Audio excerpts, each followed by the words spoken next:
is the point of talking to people if they don't want to talk back and respond?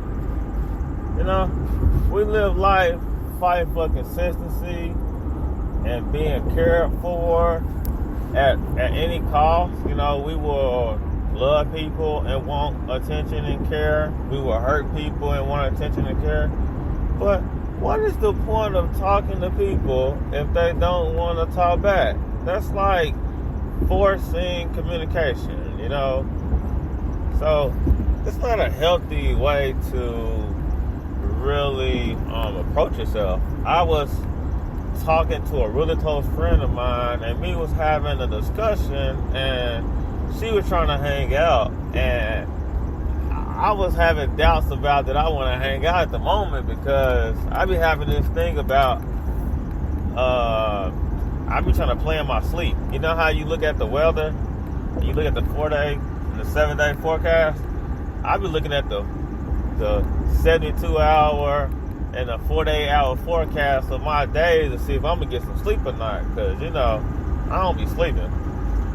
So I was like, I don't know, and I was giving her the impression that I got options, and she hit me with the whole, you should be happy somebody wants you. And I was like, what you mean by that? What you mean by somebody want me? I want myself. But I kind of get what she was saying now, you know. You know, we spend all this energy on people who don't want us, but the people who want us, we don't be giving them no attention. So I was like, say that then. I kind of get where you're going with this.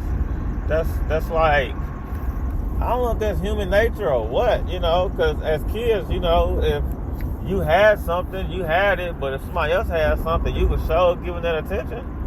You know, it's like a married woman look cuter than a single woman, even though the single woman is more accessible than the married woman. But man, I'll be appreciative of the married woman, and I don't know why we like that in society. You know, definitely unhealthy, because the end result is I can't have it.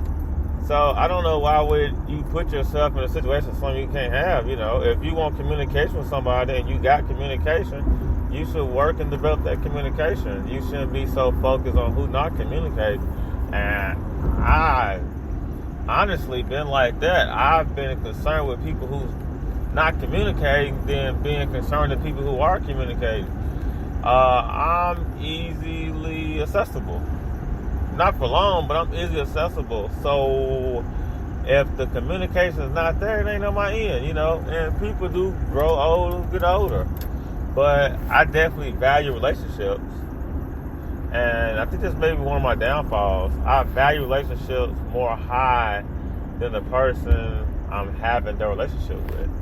I've noticed myself in situations where I'm either pulling or being pulled. And that's the only two ways that you can approach situations. You either pulling, you in control, or you being pulled, you're not in control. But both have its pros and cons, and I think we're constantly in the battle of knowing if we're pulling or not pulling, you know. Because sometimes you can be putting effort in. You think that effort is you pulling, but in reality, it could be you being pulled. Because it takes, you know, the same amount of energy to be pulled, you know. Because energy is neither created nor destroyed. So if it's coming one direction, it's still there, you know. If you're giving somebody the cold shoulder by giving them attention, you can also get that same energy not giving them attention. You know, so definitely gotta focus on that a little more, because that's an unhealthy lifestyle when you're focusing a lot of resources and energy on that. You know, you're like, ooh, I like to talk, and you know, I like to talk, but I also like to listen. But I think I like to listen so I can talk. But I don't think I should be punished because I like to talk.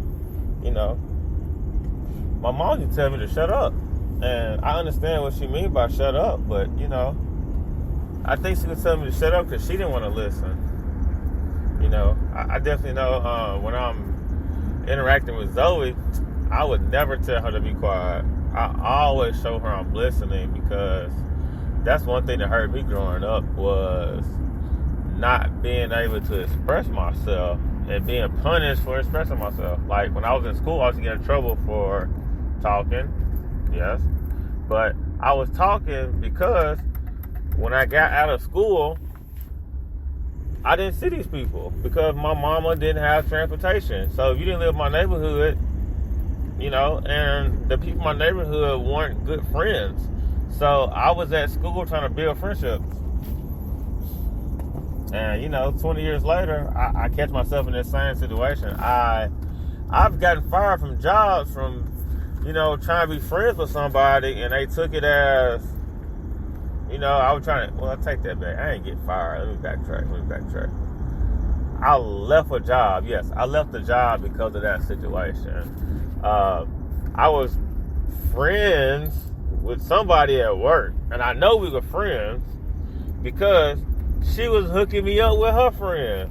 So it really like threw me off when she was like, I was harassing her because I had reached out to her after work hours, and I'm like, man, you just hooked me up with your best friend, but I'm harassing you. That really was weird. And I later found out what really happened, and it really just clouded my judgment off that whole trying to make a friend at work type ordeal, because it was super innocent. And I was like, man, I've lost employment, I've lost money, I'm actually currently losing friends, and it's not a bad thing, but it's challenging for me because I'm like, this is new.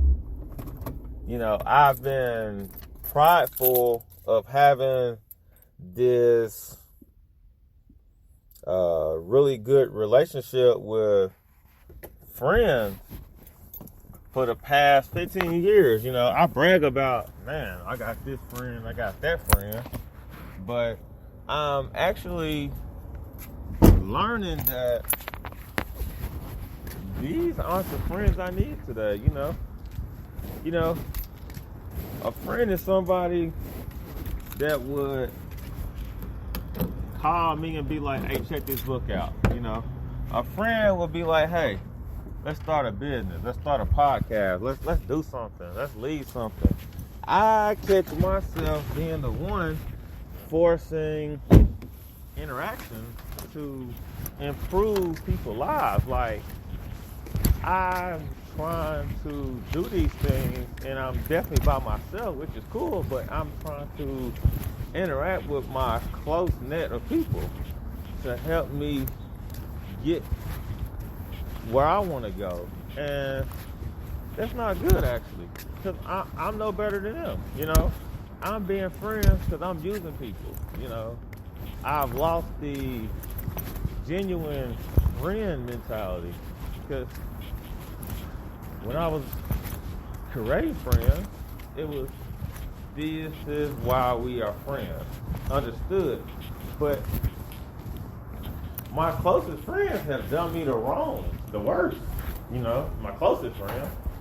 You know, I have two friends, we're like brothers, so our relationship is totally different, but like, the people that are like, I call friends, they actually done me wrong in ways that's like, you're not supposed to